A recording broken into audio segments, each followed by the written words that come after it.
Hi everyone, I am Richa Tiwari.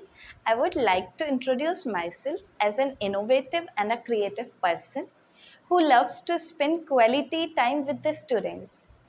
I am from Haldwani. My father is a businessman and my mother is a housewife. When I talk about my educational background, I have done my schooling from CBSE board. I have done my graduation, that is BSc ZPC from Kumaon University. I am B.Ed as well as CTET qualified. Thank you. So let's start our topic, that is cell. Cell के अंदर आज हम cell की definition, discovery, shape, size and parts of cell पढ़ेंगे. Okay, so let's start. तो पहले हम definition से शुरू करेंगे. Cells are the basic structural and functional unit of all living organism. जितने भी लिविंग ऑर्गेनिज्म होते हैं, सेल उनके basic structural and functional unit होती हैं. हमारी बॉडी सर्वाइव कर रही है क्योंकि हमारे अंदर सेल्स है, या कोई भी लिविंग ऑर्गेनिज्म है वो इसीलिए सर्वाइव कर पा रहा है क्योंकि उसके अंदर सेल्स है, उसकी बॉडी सेल से बनी हुई है. तो आज हम सबसे पहले पढ़ने वाले हैं सेल की डिस्कवरी किसने करी थी. सेल की डिस्कवरी करी थी रॉबर्ट हुक ने 1665 में. इसने क्या करा था, एक माइक्रोस्कोप लिया था. माइक्रोस्कोप के अंदर इसने एक थिन स्लाइस ऑफ कॉर्क रखी एंड इन्होंने ये नोटिस किया कि उस कॉर्क में इनको कंपार्टमेंट्स दिखाई दिए, या हम उनको स्मॉल रूम्स बोल सकते हैं. और इन्होंने उन कंपार्टमेंट्स या स्मॉल रूम्स को सेल का नाम दे दिया. देन एंटोन वॉन ल्यूवेनहूक ने फ्री लिविंग सेल की डिस्कवरी करी. First time free living cell के बारे में हमें एंटोन वॉन ल्यूवेनहूक ने ही बताया था. Free living cell like bacteria. In 1838 एक जर्मन साइंटिस्ट थे जिनका नाम था शील्डीन. इन्होंने ये बताया कि सारे प्लांट्स सेल से बने होते हैं. एक साल बाद एक और जर्मन साइंटिस्ट जिनका नाम था श्वेन, इन्होंने हमें बताया all animals are made up of cell. सारे एनिमल्स भी सेल के बने होते हैं. इन दोनों के ऑब्जर्वेशन के हिसाब से हमको एक थ्योरी मिली जिसका नाम रखा गया सेल थ्योरी. सेल थ्योरी के हिसाब से cells are basic structural and functional unit of life. Cell ही लाइफ के बेसिक स्ट्रक्चर और फंक्शनल यूनिट होते हैं. किसी भी लिविंग ऑर्गेनिज्म को स्ट्रक्चर भी सेल प्रोवाइड करता है और बॉडी को फंक्शन कराने का काम भी सेल करता है. All living organism are made up of one or more sales. जितने भी लिविंग ऑर्गेनिज्म वो या तो एक सेल के बने होंगे या एक से ज़्यादा सेल के बने होंगे. New cells arise from pre existing cell. जो नए सेल होते हैं वो कहाँ से आते हैं, पुराने सेल से. जो पहले से ही हमारी बॉडी में है, जो पहले से एग्जिस्ट करते हैं, वहीं से नए सेल आते हैं. अब हम पढ़ेंगे सेल के हिसाब से. On the basis of cell there are two type of organisms, unicellular organism and multicellular organism. Unicellular organism क्या होता है? When organisms are made up of only single cell. जब ऑर्गेनिज्म सिर्फ सिंगल सेल के बने हों उनको बोलते हैं unicellular organism. For example amoeba. Amoeba is made up of single cell. It is a single celled organism. And next, second example is Paramecium. Paramecium is also a unicellular organism. Then, when organisms are made up of more than one cells, जब organism एक से ज़्यादा cell के बने हो उनको हम बोलते हैं multicellular organism. For example, humans. हम लोग, हमारी बॉडी में कितने सारे सेल्स हैं? रेड ब्लड सेल है, वाइट ब्लड सेल है, बहुत सारे सेल है, और भी सेल है. तो इसीलिए हम लोग हैं मल्टी सेल्यूलर ऑर्गेनिज्म। अब हम पढ़ेंगे सेल के शेप के बारे में। Most cells have definite shape.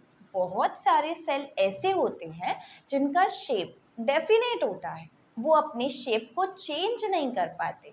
But some do not have definite shape. कुछ कुछ सेल ऐसे भी हैं जिनका शेप डेफिनेट नहीं होता।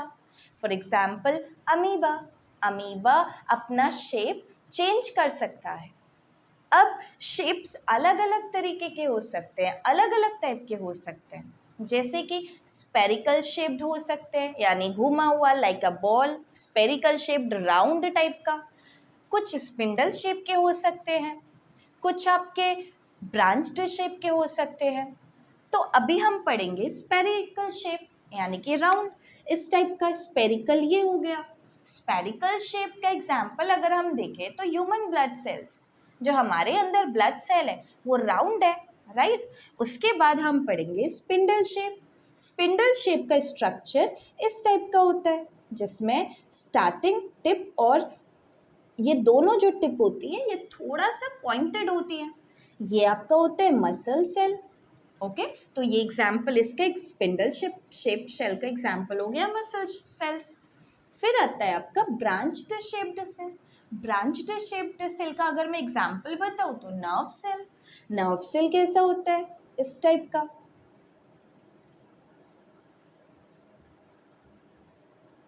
ये आपका नर्व सेल होता है। तो ये नर्व सेल ब्रांच्ड इसीलिए कहलाया जाता है क्योंकि इसका जो स्ट्रक्चर होता है वो थोड़ा ब्रांच टाइप का होता है। ये देखिए यहाँ पर से ब्रांच टाइप का निकला हुआ है ना, तो ये आपका ब्रांच्ड शेप सेल होता है और इसके एग्जाम्पल आपका होता है नर्व सेल। अब हम पढ़ेंगे साइज ऑफ द सेल के बारे में। ओके, तो जो सबसे छोटा सेल है, स्मॉलेस्ट सेल, वो है बैक्टीरिया। और बैक्टीरिया का जो साइज़ होता है वो होता है 0.1 से लेके 0.5 mm तक का। mm मतलब होता है माइक्रोमीटर।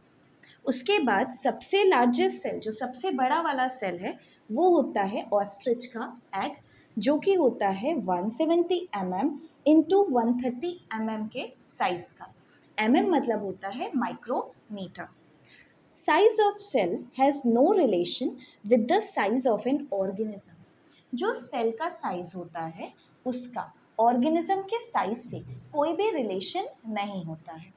अगर मैंने आपको बोला कि यहाँ पर मैंने एलिफेंट का सेल लिया है और यहाँ पर एंट का सेल लिया है, तो मैं यहाँ पे एलिफेंट का नर्व सेल ले रही हूँ और एंट का नर्व सेल ले रही हूँ। एलिफेंट एक बिग ऑर्गेनिज्म है तो इसमें नर्व सेल भी थोड़ा सा बड़ा होगा, और एंट एक छोटा ऑर्गेनिज्म है तो इसमें नर्व सेल स्मॉल होगा। लेकिन इन दोनों में नर्व सेल का जो फंक्शन होगा वो सिमिलर होगा। इसमें भी नर्व सेल ब्रेन में सिग्नल पहुंचाने का काम करेगा, एंट में भी नर्व सेल ब्रेन में सिग्नल पहुंचाने का ही काम करेगा। उसके बाद हम पढ़ेंगे सेल के types. Cell are of two types, prokaryotic and eukaryotic. Prokaryotic में प्रो मतलब होता है प्रिमिटिव एंड कैरियन मतलब होता है nucleus.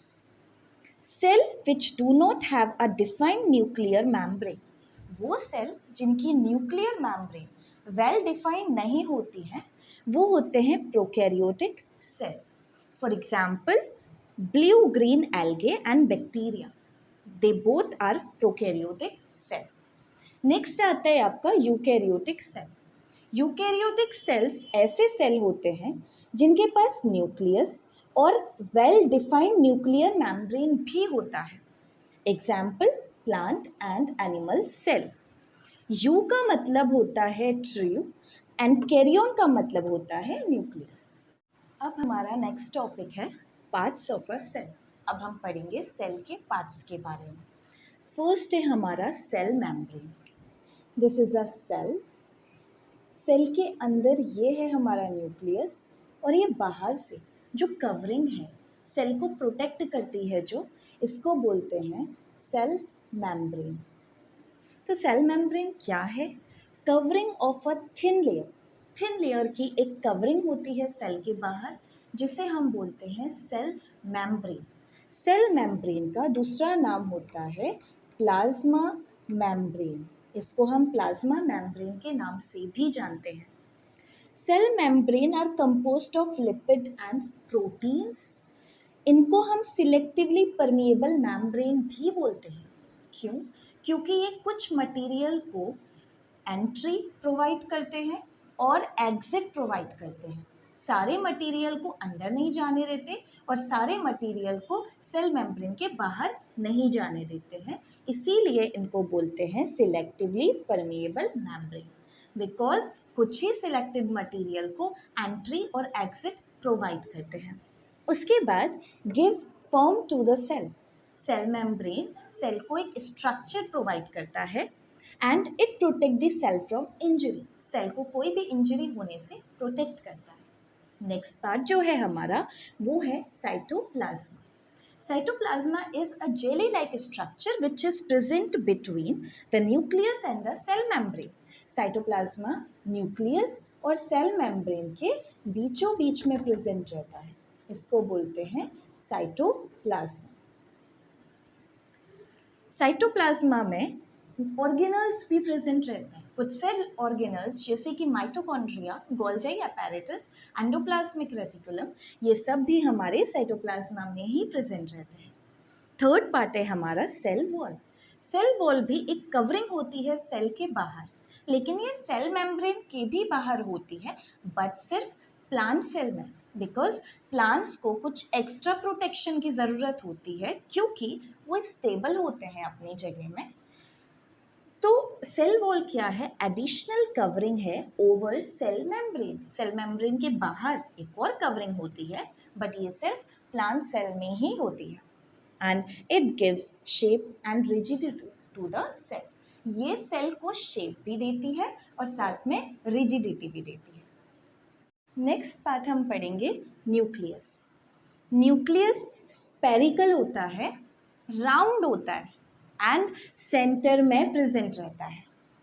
Nucleus is separated from the cytoplasm by a membrane. जो न्यूक्लियस होता है ये साइटोप्लाज्मा से एक मेम्ब्रेन द्वारा सेपरेटेड होता है। एक मेम्ब्रेन न्यूक्लियस और साइटोप्लाज्मा को सेपरेट करके रखती है और उसी मेम्ब्रेन को बोलते हैं न्यूक्लियर मेम्ब्रेन।